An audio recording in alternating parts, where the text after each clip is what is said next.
하나님 말씀 사무엘상 16장 6절 7절 두 절 같이 보겠습니다. 사무엘상 16장 6절과 7절입니다.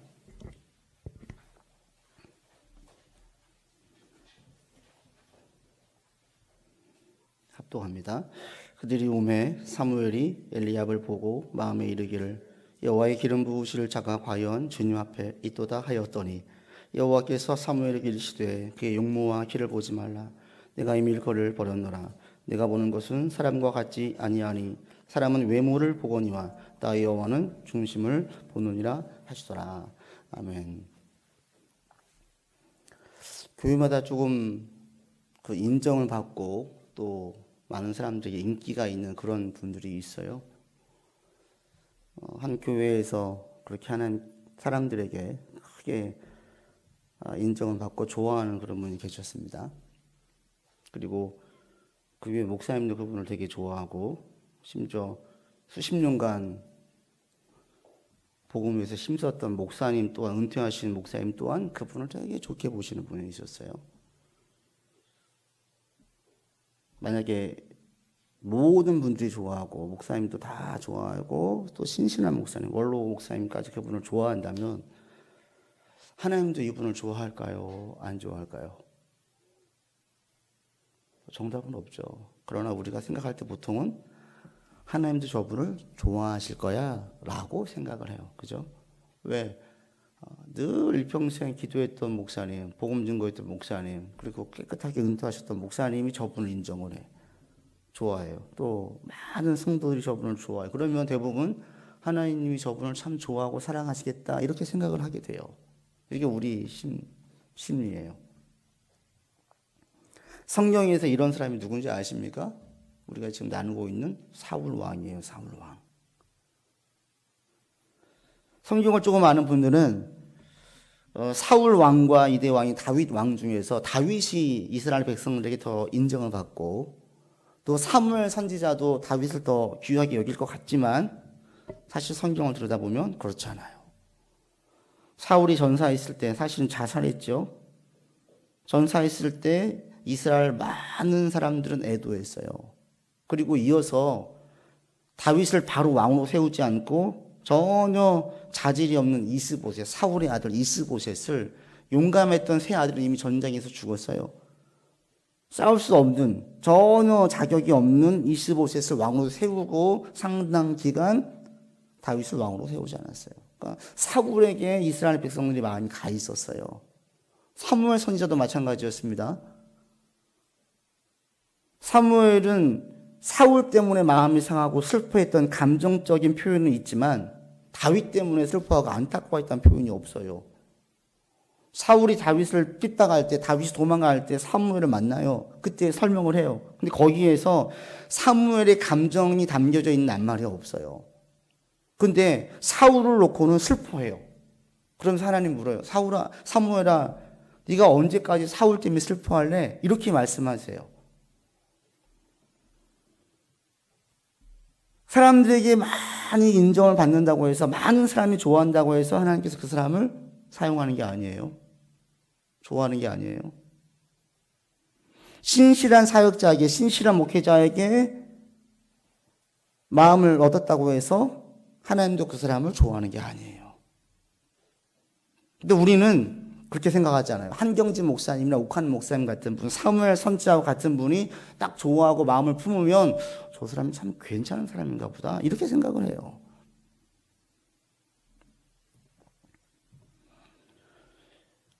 오늘 본문에도 그런 일이 나오죠. 하나님께서 사무엘에게 사울은 아니다. 이대 왕은 뽑으려고 해요. 그럴 때에 이새의 집으로 갑니다. 그리고 사무엘이 엘리압을 딱 보자, 이 사람이구나 라고 딱 생각을 해요. 이 사람이구나. 근데 하나님께서 아니다 그러죠. 당시에 사무엘은 기도의 사람이었어요. 사울을 왕으로 세운 다음에 기도하기를 쉬는 죄를 내가 범치 않겠다고 얘기했던 게 사무엘이에요. 즉 사무엘은 계속 기도했던 기도의 사람이었어요. 일평생 말씀을 증거해서 온 이스라엘 회복했던 말씀의 사람이었어요. 정신이 흐르지 않았어요. 맑은 정신을 가지고 있었어요. 지금도 하나님의 음성을 들으면서 그 당시에 직통 계시를 받으면서 하나님 일을 했던 사람이 사무엘이에요. 근데 이 사무엘도 잘못 판단해. 저 사람이구나 했는데 하나님이 아니야 라고 얘기하시는 거예요. 이걸 여러분은 깊이 묵상하시고 여러분 것을 완전히 소화시킬 수 있기를 바랍니다. 세상의 방식에서는 어떤 한 분야의 마스터, 어떤 한 분야의 대가가 되면 그 사람의 안목은 맞아요. 다 인정해줘요. 제가 얼마 전에 농구 스카우터 또 코치로 했던 분이 쓴 글을 읽었어요. 이분의 안목은 선수를 볼 때 달라요. 보통은 시합할 때 뛰는 선수들의 모습만 보는데 스카우터들은 절대 그렇게 하지 않습니다. 그것은 기본으로 하고 공이 없을 때의 움직임. 그 다음 몰래 그 팀에 찾아가서 연습 경기할 때 그의 모습. 또 동료들에게 어떤 관계 가운데 있는지 그 모습까지 봐요. 심지어는 가정에까지 찾아가요. 가정이 어떤지. 그 다음에 그 사람을 뽑을지 말지를 결정한다는 거예요. 그러니 얼마나 정확하겠어요. 우리가 보지 못하는 것들, 저 사람이 지금 잘하는 것 같지만 저거는 언제든지 금방 날아갈 수가 있어. 지금은 대성하지 못했지만 저 사람의 끈기와 승부욕과 열정을 보면 분명히 올라갈 수 있어. 이게 다 보이는 거예요. 근데 이게 신앙에서는 안 통해요. 사무엘같이 기도의 사람, 말씀의 사람, 영적으로 분별할 수 있는 사람, 사리사욕에 빠지지 않아서 바르게 분별할 수 있는 통찰력을 가지고 있는 사람도 잘못 볼 수가 있다는 거예요. 왜 그래요? 세상의 일은 기능적인 것이고 눈에 잘 보이는 일이에요. 그런데 하나님의 사람을 세우는 부분은 이 기능적인 거나 기술적인 것이 아니라 영적인 거예요. 보이지가 않아요. 마음을 보지를 못해요. 그 중심을 보지를 못해요. 이 사실을 여러분 꼭 기억하시길 바라요. 이 사실을. 우리는 사람들을 제대로 이해할 수 없어요. 사람들을 제대로 평가할 수 없어요. 이것을 여러분 것으로 꼭 삼으실 수 있기를 바라요. 이게 자기 가운데 육화되신 분들은요, 제가 볼 때 크게 세 가지로 그 육화되어진 특징들이 나타나요. 나는 사람들을 알 수가 없어. 다 알 수, 우리는 알 수 없는 존재. 이걸 확실하게 자기 것으로 소화를 시키신 분들은 첫 번째, 굳이 다른 사람들의 마음을 알려고 하지 않아요. 알 수 없잖아요. 알 수 없는 걸 아무리 알려고 애를 써보세요. 알 수 있어요? 알 수 없어요.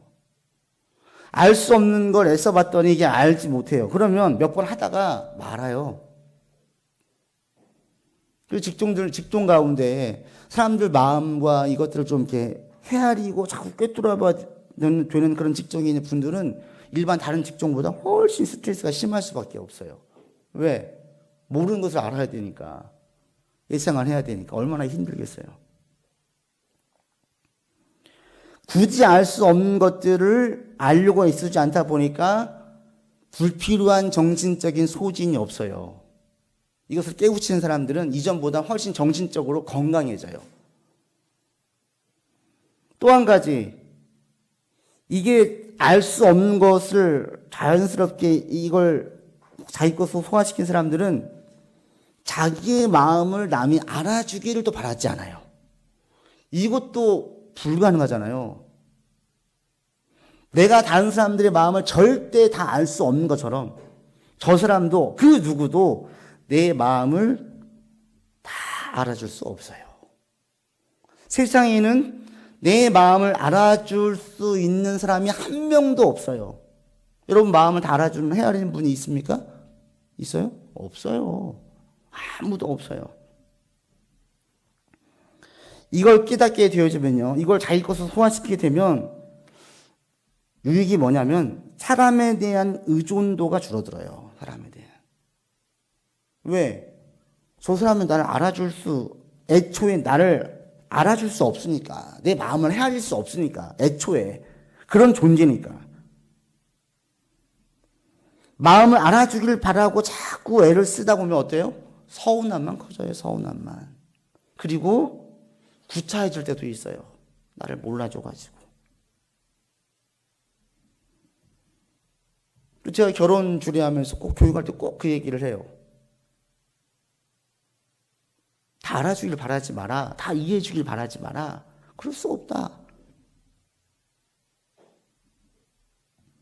그것을 바라고 나가면 여전히 실망할 수밖에 없고 계속 싸울 수밖에 없어요. 사람은 다 알 수 없어. 이것을 딱 자기 것으로 소화시키신 분들은 그래서 굳이 남들이 나를 알아주기를 바라지 않아요. 그러면 점점 사람에 대한 의존도가 줄어들어요. 서운하지 않아요. 원래 그런 존재니까, 인간이라는 존재가. 그리고 또 한 가지, 알 수 없다는 것을 내 걸로 완전히 소환을 시키면 나에 대한 다른 사람들의 평가에 그렇게 크게 의미를 부여하지 않아요. 그게 의미가 없지 않아요? 저 사람이 나에 대한 평가를 할 때 좋은 평가를 하든 나쁜 평가를 하든 그것은 눈에 보이는 것만 가지고 평가하는 거예요. 마음을 몰라요. 진짜 중심을 몰라요. 그냥 보이는 것만 가지고 평가를 하는 거예요. 그러다 보니까 진짜 평가가 아니에요. 잠깐 칭찬이 오면 막 붕 뜰 수 있는데 좀 지나고 나면 이게 좀 허무해지죠. 진짜 내가 아닌데. 그게 나의 전부가 아닌데, 그게 일부인데 이것이 나의 전부인 것냥 막 칭송을 하면 어느 순간 그게 허무해져요. 이걸 깨우치는 분들은 그렇게 사람들의 인기에 너무나 끌려가지 않게 되죠. 연예인들도 이것들 깨우친 연예인들이 롱런해요. 이걸 못 깨우친 연예인들은 막 기고만장해 있다가 한순간에 나락으로 떨어지지요. 다른 사람들의 평가, 나에 대한 다른 사람들의 평가가 그렇게 의미가 없어요. 이걸 깨닫게 되어져요. 그러면 그때부터는 사람들이 내게 무슨 말을 하는지가 별로 와닿지 않아요. 중요하지 않아요. 사람들의 좋은 평가가 내게 별로 유익이 없고요. 사람들의 나쁜 평가가 나에게 큰 해도 없어요. 그게 내가 아니니까. 이것들을 깊이 깨달으면 사람들은 애초에 다른 사람들의 마음을 알 수가 없어. 이것을 확실하게 내 것으로 삼으면 이 세 가지를 확실하게 자기 가운데 나타나요. 이런 좋은 면들이 나와요. 그러면서 자연스럽게 이런 깨달음과 이런 이해는 어디로 가냐면 예수 그리스도에게로 관심이 가게 돼 있어요. 왜?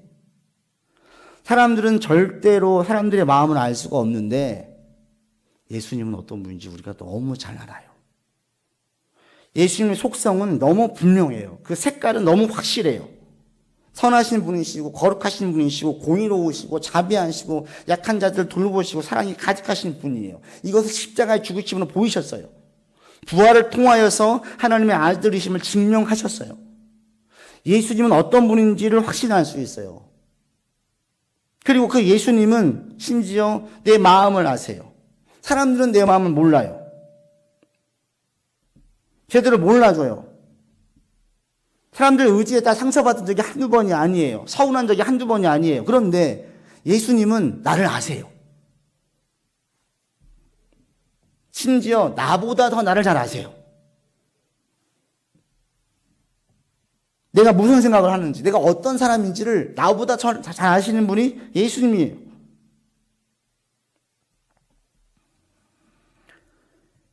베드로가 절대 나는 예수님 부인하지 않겠습니다. 호언장담할 때 네가 새벽 딱 두 번 울기 전에 나를 3번 부인할 것이다 말씀하셨어요. 베드로는 자기를 몰라요. 예수님이 베드로를 더 잘 아세요. 지금 네가 호언장담하지만 너의 신앙은 지금 약한 신앙이야. 앞으로 닥칠 환난을 네가 견딜 수가 없어서 도망갈 거야. 알고 계시는 거예요. 예수님은 누구보다도 우리를 더 잘 알고 계세요. 심지어 나보다 나를 더 잘 알고 계세요. 그게 예수님이에요. 자연스럽게 예수님에게 관심이 가요. 그리고 사람들의 평가는 진짜 내 모습에 대한 평가가 아니죠. 점점 이것을 깨닫게 되어지면 사람의 평가에 흥미를 잃어요. 그런데 예수님의 평가는 정확해요. 사람들의 평가는 맞지 않는 부분들이 너무나 많은 데 반해서 예수님의 평가는 제대로 된 평가예요. 나에 대한 평가가 확실해요. 제대로 된 평가예요. 그러다 보니까 예수님의 평가에 관심이 커져요.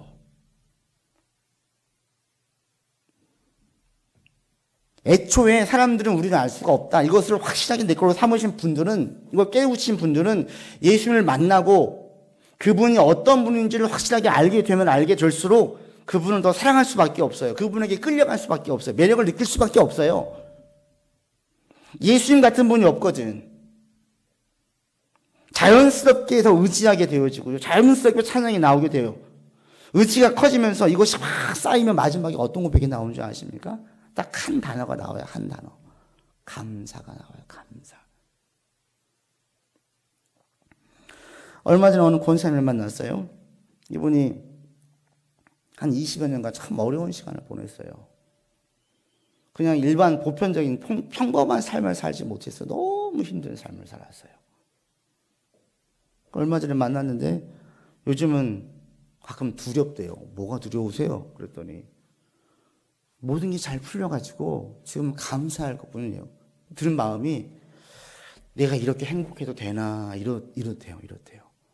혹시 하나님 이걸 뺏어갔으면 어떠한 이런 두려운 마음이 가끔 들 때가 있다라는 거예요. 제가 웃으면서 하나님 그렇게 짓궂은 분 아니에요. 자기도 안 돼요. 아는데 그냥 너무 감사하다. 그러면서 어느 권사님 이야기를 해요. 자기 구역 내에 함께 오랫동안 구역했던 구역원으로 계신 연로하신 권사님 한 분 계시는데 이 마음을 다 터놓는 권사님인 거예요. 이분에게 권사님 저 요즘 너무 행복해서 가끔씩 눈물이 나요. 그랬더니 그 권사님이 연로하신 권사님이 그러더래요. 나도 가끔 눈물이 나. 왜요? 권사님 왜 눈물이 나세요? 그랬더니 예수 믿게 된 게 너무 감사해서 눈물이 나 그러더래요. 그러면서 그분의 삶을 좀 얘기해 주시는 거예요. 이분도 좀 지구한 삶이었어요. 젊을 때 얘기 하나 있을 때 남편이 바람이 났어요. 아내를 때리면서 이혼을 요구하는 거예요. 아내가 이혼하지 않겠다고 하니까 막 쥐어 팬 거예요. 그러자 이 여자가 이분이 자살을 기도했어요. 독극물을 먹고 자살을 기도했는데 발견돼가지고 살았죠. 근데 독극물이 식도를 다 태워가지고 조금만 남은 거예요. 지금은 식도를 좀 넓히는 확장 수술을 해가지고 음식을 조금씩 삼킬 수가 있는데 그전에는 관으로 영양분을 공급받았대요. 혀도 타가지고 말도 어눌하고요. 다른 사람도 잘 못 알아들어요. 이분이 그래요. 그때 내가 그냥 죽었으면 어떻게 됐을까? 그때 죽었더라면 죽지 않고 살아서 예수님 만나고 믿은 게 너무 감사하다는 거예요. 예수님 믿고 회복한 이후에도 많은 시련이 있었지만 여전히 의지할 예수님이 계시고 마음을 터놓을 수 있는 예수님이 계시고 자신을 보살펴 주시는 예수님이 계시다는 사실에 감사해서 가끔씩 눈물이 난대요, 이분이. 근데 이분은 진짜 하나님 보살펴 주신 게 뭐냐면 자살을 기도하고 병원에 있을 때 치료하는 과정 가운데 수간호사님이 이분과 이제 알게 된 거예요. 속 얘기를 다 들었는데 이분이 타지로 남편과 함께 이사를 가게 됐대요. 거의 회복이 됐을 때 이분에게 제안한 거예요. 누구 엄마, 내가 이사를 가가지고 가야 되는데 우리 집에서 살림해 줄 사람이 필요한데 우리 집 좀 살림을 해주면 안 되겠냐고. 둘이 맞벌이를 하니까. 그래서 그분을 따라가서 먹고 자고 돈을 벌면서 살았던 거예요. 그분이 그리스도인이었어요. 그분을 통해서 예수님 만난 거예요. 그리고 삶이 바뀌어졌어요. 저도 이분을 알아요. 늘 새벽 예배 때마다 그냥 조용히 기도하세요. 이분과 제가 말을 섞어본 적이 없어요. 말을 안 하셔요, 잘. 근데 알고 보니까 말이 어눌하니까 말을 안 하시는 거예요. 몸은 왜소하고 삐쩍 말랐어요. 그러한 삶의 스토리가 있는지 몰랐었죠. 나이가 들어갈수록 늙어져 갈수록 이분의 한마디 고백은 뭐냐면 감사래요. 감사.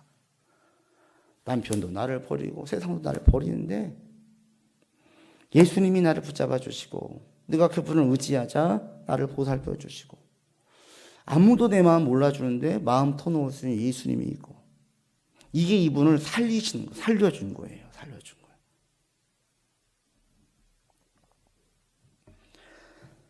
사람들은 나를 알 수가 없어요. 이것이 여기서 끝나지 않고 예수님께로 이어진 사람들은 그 인생이 마지막에 갈수록 신앙의 연수가 깊어지면 깊어질수록 감사가 나와요. 요즘 애완견을 키우는 분들이 많습니다. 그중 가운데에서 사람에게 상처받아서 마음을 닫고 동물에게 마음을 여는 분들이 많아요. 너무 안타깝죠? 저도 동물 좋아해요. 그렇지만 사람에게 마음을 닫아버린 것 자체가 삶에서 얼마나 많은 부분들을 손해보고 사는 것인지, 많은 부분을 잃어보고 사는지를 몰라요. 그 마음이 자연스럽게 예수님 만나서 예수님에게 향한다면 훨씬 풍성한 삶을 살 수 있는데 그렇게 가지 못하는 거예요. 여러분, 예수님을 알게 되고 믿게 되고 의지하게 될 수 있다는 사실에 감사가 나오십니까? 감사가. 그냥 하나님 이 자체가 감사하세요. 그러시기를 바라고, 그 감사가 더 커지기를 바라고 더 풍성해지기를 바라요. 그 연로하신 권사님처럼 노년에 가서 가끔 감사 때문에 눈물이 난다. 얼마나 그 마음이 천국이겠어요. 얼마나 행복하겠어요.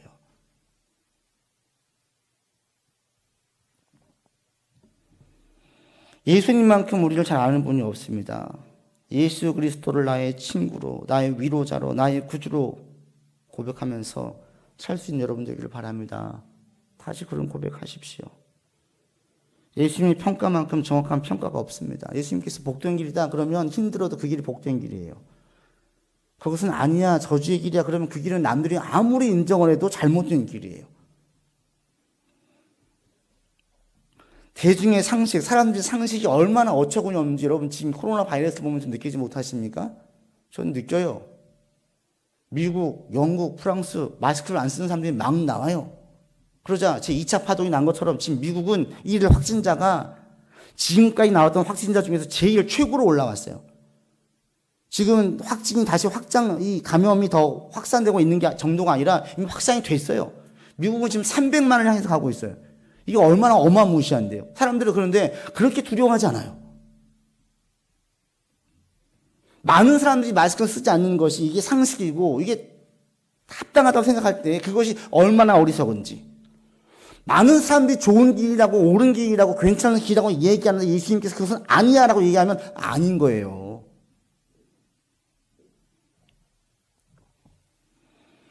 지금 이 시기를 여러분 다시 한번 예수님 중심으로 예수님 의지하면서 예수 그리스도에게 가장 큰 관심을 두면서 살 수 있는 여러분 되기를 바랍니다. 아멘. 사무엘은 몰랐습니다. 엘리야를 볼 때에 합당한 사람이라고 생각했습니다. 그때 하나님께서 말씀하시죠. 7절에 보시면 말씀하십니다. 그의 용모와 키를 보지 말라. 그러면서 여기서 끝나지 않고 하나님께서 인간과 하나님의 근본적인 차이를 말씀하십니다. 사람은 외모를 보지만 나 여호와는 중심을 본다. 이 중심이 뭐겠어요?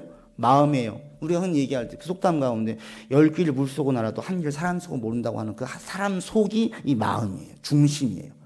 사람 속은 몰라요, 우리가. 그런데 하나님께서 니네는 몰라 여기서 끝나는 것이 아니라 나는 알아 그러세요. 나는 중심을 안다. 나는 너희의 중심을 본다. 나는 사람 속을 꿰뚫어 본다라고 말씀하세요.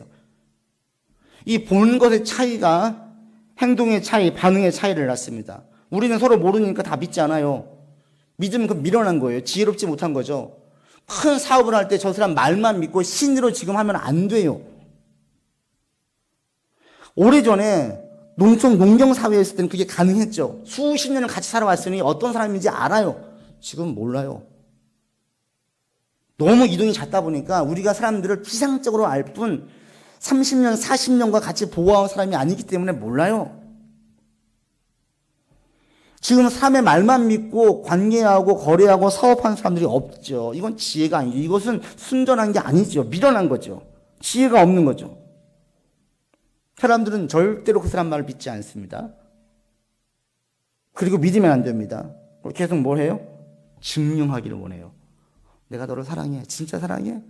보여봐. 보여봐 그래요. 왜? 그 중심을 못 보니까. 하나님도 우리의 말을 그대로 믿지 않으세요. 왜? 우리 연약함을 아니까. 변절될 수 있을 걸 아니까. 근데 만약에 하나님께서 우리의 말을 그대로 믿는다면 하나님 이것은 미련한 게 아니죠. 사람들은 그 말을 그대로 믿으면 큰일 나지만 하나님께서 그대로 믿는다는 경우는 큰일 나지 않아요. 우리 가운데에 우리의 말을 증명하기를 원치 않으세요. 증명을 원하지 않아요. 인간은 증명하기를 원해요. 네가 말하는 것이 증명될 때까지는 신뢰하지 않아요. 증명돼도 계속 한 번씩 찔러봐요. 계속 변질되지 않았는지. 인간은 변질할 수 있으니까요. 그런데 하나님은 찔러보지 않아요. 왜? 우리 중심을 아시기 때문에. 사람들은 가끔씩 오해를 해요. 내가 말했지만 지키지 못한 것에 대하여서 이거 오해를 풀어야 될 때가 있어요. 풀어줘야 돼요.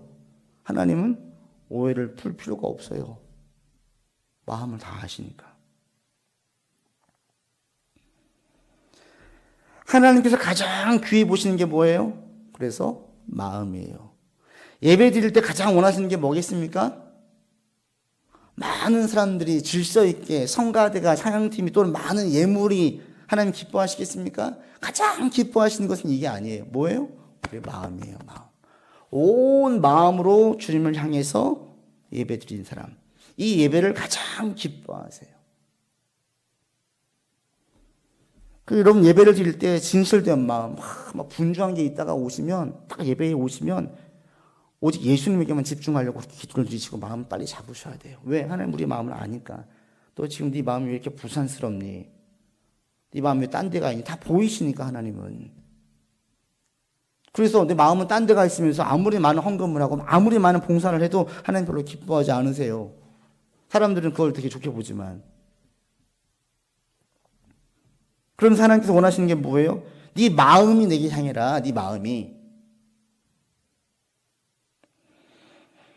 우리가 마음으로 주님께 고백을 드리면 이게 최고의 예물이에요. 최고의 예물. 하나님, 제가 정말 주님을 사랑합니다. 그러면 하나님께서 네가 과거에 어땠고 막 질책하지 않으세요. 책망하지 않으세요. 이 마음의 고백이 진실되면 네가 나를 사랑하는데 어떻게 이럴 수가 있어? 막 따지지 않으세요. 그냥 그 마음의 그것을 그대로 받으세요. 사람들은 따지지요. 네가 나를 사랑해? 네가 나를 신뢰해? 너 어떻게 그렇게 할 수가 있어? 하나님은 그러잖아요. 그래서 베드로가 호언장담하고 예수님을 배신했을 때에 주님이 다시 만났을 때에 베드로에게 네가 나한테 왜 그러니 따지지 않았어요. 왜?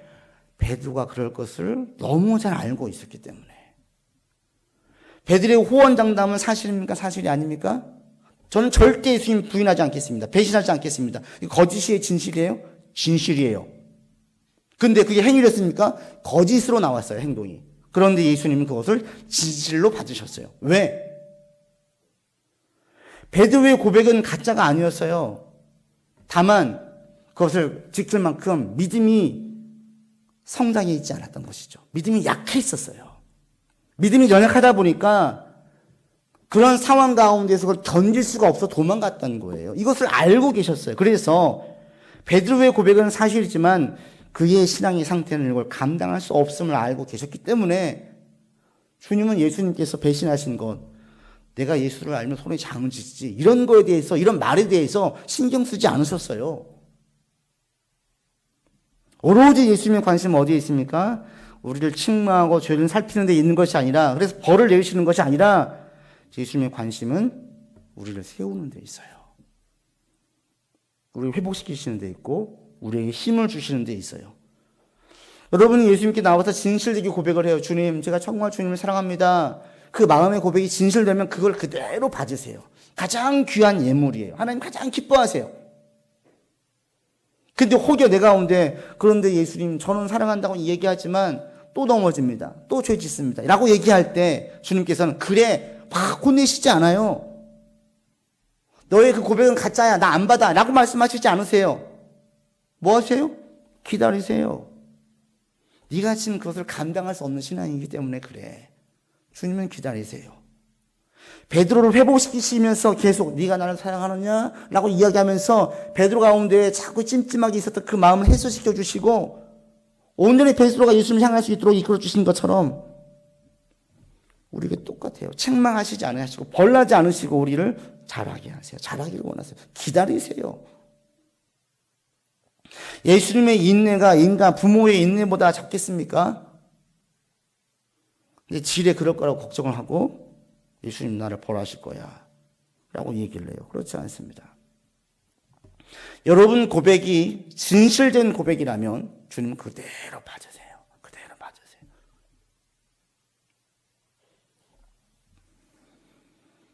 그래서 예배를 드릴 때, 기도할 때 여러분 진실되게 기도하세요. 하나님 그걸 그대로 받으십니다. 기도를 했는데 하나님께서 나 못 믿어. 너 증명해봐. 행위로 증명해봐. 이러실 때가 있어요. 그게 언제인 줄 아십니까? 착각하고 있는 사람들에게는 증명을 요구하세요. 이스라엘 백성들. 구약에서 제사를 열심히 드렸지만 하나님 그 제사, 난 제사 안 받겠다고 말씀하세요. 사무엘에게도 말씀하시고 순종이 제사보다 낫다. 네가 지금 마음을 없으면서 제사 행위의 순종만 보이는 건 나 안 받겠다라고 얘기하시는 거예요. 마음의 순종은 없고 중심은 없으면서 행위로는 순종하고 있어요. 제사를 드리면서 안 받겠다라는 거예요. 그런 경우에는 네가 행위로 증명해봐 막 말씀하세요. 예수님도 말씀하셨어요. 이 외식하는 자들아, 그게 뭐겠어요? 니들이 말로 사랑한다고 얘기하지만 하나님 사랑하고 있지 않잖아. 이거 자꾸 얘기하시는, 꼬집어내시는 거예요. 혼내시는 거예요. 여러분 신앙이 우리의 관심이 어디에 있어야 되냐면 두 가지. 첫 번째는 하나님 우리를 성장하게 원하시지 벌하시는 분이 아니에요. 회초리 들고 너 죄짓기만 해봐 확 때리시는 분이 아니에요. 그렇게 이해하시는 분이 있어요. 여기 선 넘어가기만 해 그냥 확 이러시는 분이 아니에요. 우리보다 우리를 잘 아시기 때문에 더 많이 기다리세요. 더 많이 용납하세요. 우리의 중심이 거짓되지 않다면. 또 한 가지, 우리의 중심이 변질되지 않도록 조심해야 돼요. 세상에서 살아가는 삶의 방식들은 얼마든지 속이는 게 가능해요. 그런데 하나님의 세상의 것들은 사실은 속이는 게 불가능해요. 많은 경우에. 어떤 기능적인 부분에 있어서. 그게 드러나요. 그런데 신앙적인 부분은 속이는 게 가능해요. 상당 기간 가능해요. 중심이 변질된 채로 똑같이 기도를 잘할 수도 있고요. 똑같이 봉사를 잘할 수도 있어요. 중심은 이미 만몬에게 가 있는데 교회에서 봉사는 사역은 똑같이 할 수 있어요. 몰라요. 다른 사람들은. 그럴 수가 있어요. 그런데 주님은 아세요. 그래서 우리가 나의 중심, 나의 첫사랑을 잃어버리지 않도록 우리가 힘쓰는 게 너무 중요해요. 여러분 이걸 제일 잘 간수하셔야 돼요. 말씀을 읽습니다. 사무엘 대가도 영적인 부분에서는 올바른 평가를 하지 못해서요. 여러분 딱 그냥 내리세요. 나는 애초에 누군가를 제대로 평가할 수 없어. 또 다른 사람도 나를 평가할 수 없어. 자꾸 자유하세요. 사람들과의 관계에서. 그리고 이것이 예수 그리스도에게로 가세요. 예수님에게. 예수님만한 분이 없어요. 예수님에게 여러분 마음이 중심이 항상 가 있을 수 있기를 바랍니다. 예수님에게. 그리고 진실되게 기도하시고 주의 도움을 구하시고 우리가 성장하기를 원하시는 예수님의 마음을 헤아려서 여러분 신앙이 계속 멈추지 않고 성장할 수 있기를 바랍니다. 언제까지? 죽을 때까지. 신앙의 대가는 없어요. 더 이상 성장하지 않아도 되는 신앙인은 없어요. 계속 여러분 신앙이 우리의 심령은 어린아이 피부처럼 늘 세순이 돋고 늘 연한 그런 마음을 줄 수 있기를 주 이름으로 권면을 드립니다. 기도합시다. 사람은 외모를 보거니와 나 여호와는 중심을 보느니라. 하나님 우리는 외모를 봅니다. 그러면서도 어리석어 저 사람을 제대로 이해하고 평가했다라고 착각합니다.